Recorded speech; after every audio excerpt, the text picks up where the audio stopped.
நீதிமொழிகள் 24 அதிகாரம். பொல்லாத மனுஷர் மேல் பொறாமை கொள்ளாதே, அவர்களோட இருக்கவும் விரும்பாதே.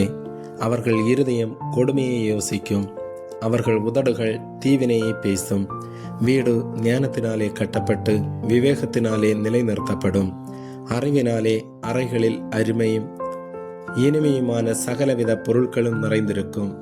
ஞானமுள்ளவன் பலமுள்ளவன், அறிவுள்ளவன் தன் வல்லமையை அதிகரிக்க பண்ணுகிறான். நல் யோசனை செய்து யுத்தம் பண்ணு, ஆலோசனைக்காரர் அநேகரால் ஜெயம் கிடைக்கும். மூடனுக்கு ஞானம் எட்டாத உயரமாயிருக்கும், அவன் நியாயஸ்தலத்தில் தன் வாயை திறவான். தீவினை செய்ய உபாயம் செய்கிறவன் துஷ்டன் எனப்படுவான். தீய நோக்கம் பாவமாம், பரியாசக்காரன் மனுஷருக்கு அருவருப்பானவன். ஆபத்து காலத்தில் நீ சோர்ந்து போவாயானால் உன் பலன் குறுகினது. மரணத்துக்கு ஒப்புவிக்கப்பட்டவர்களையும் கொலையுண்ண போகிறவர்களையும் விடுவிக்க கூடுமானால் விடுவி. அதை அறியோம் என்பாயாகில் இருதயங்களை சோதித்தருகிறவர் அறியாரோ? உன் ஆத்துமாவை காக்கிறவர் கவனியாரோ? அவர் மனுஷருக்கு அவனவன் கிரியைக்கு தக்கதாக பலனளியாரோ? என் மகனே, தேனை சாப்பிடு, அது நல்லது. கூட்டிலிருந்து ஒழுகும் தேன் உன் வாய்க்கு இன்பமாயிருக்கும். அப்படியே ஞானத்தை அறிந்து கொள்வது உன் ஆத்மாவுக்கு இன்பமாயிருக்கும். அதை பெற்றுக்கொண்டால் அது முடிவில் உதவும். உன் நம்பிக்கை வீண் போகாது. துஷ்டனே, நீ நீதிமானுடைய வாசஸ்தலத்துக்கு விரோதமாய் பதிவிராதே. அவன் தங்கும் இடத்தை பாழாக்கி போடாதே. நீதிமான் 7 தரம் விழுந்தாலும் திரும்பவும் எழுந்திருப்பான். துன்மார்க்கரோ தீங்கிலே இடருண்டு கிடப்பார்கள்.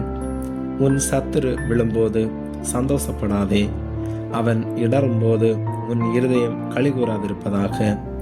கர்த்தர் அதை காண்பார், அது அவர் பார்வைக்கு பொல்லாப்பாயிருக்கும். அப்பொழுது அவனிடத்திலிருந்து அவர் தமது கோபத்தை நீக்கிவிடுவார். பொல்லாதவர்களை குறித்து எரிச்சலாகாதே, துன்மார்க்கர் மேல் பொறாமை கொள்ளாதே.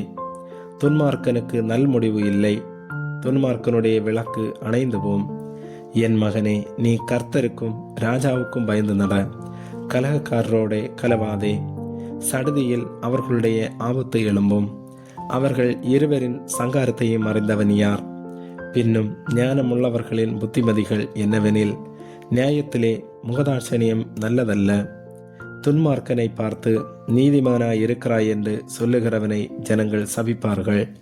பிரஜைகள் அவனை வெறுப்பார்கள். அவனை கடிந்து கொள்ளுகிறவர்கள் மேல் பிரியம் உண்டாகும். அவர்களுக்கு உத்தம ஆசீர்வாதம் கிடைக்கும். செம்மையான மறுமொழி சொல்லுகிறவன் உதடுகளை முத்தமிடுகிறவனுக்கு சமானம். வெளியில் உன் வேலையை எத்தனைப்படுத்தி வயலில் அதை ஒழுங்காக்கி பின்பு உன் வீட்டை கட்டு. நியாயமின்றி பிறனுக்கு விரோதமாய் சாட்சியாக ஏற்படாதே. உன் உதடுகளினால் வஞ்சகம் பேசாதே. அவன் எனக்கு செய்த பிரகாரம் நானும் அவனுக்கு செய்வேன், அவன் செய்த செய்கைக்கு தக்கதாக நானும் அவனுக்கு சரி கட்டுவேன் என்று நீ சொல்லாதே. சோம்பேறியின் வயலையும் மதியீனனுடைய திராட்சை தோட்டத்தையும் கடந்து போனேன். இதோ அதெல்லாம் முள்ளுக்காடாயிருந்தது. நிலத்தின் முகத்தை காஞ்சரி மூடினது. அதன் கர்சுவர் இடிந்து கிடந்தது. அதை கண்டு சிந்தனை பண்ணினேன், அதை நோக்கி புத்தியடைந்தேன். இன்னும் கொஞ்சம் உறங்கட்டும், இன்னும் கொஞ்சம் கை முடங்கிக் கொண்டு நித்திரை செய்யட்டும் என்பாயோ? உன் தரித்திரம் வழிபோக்கனை போலும், உன் வறுமை ஆயுதம் அணிந்தவனை போலும் வரும். ஆமேன்.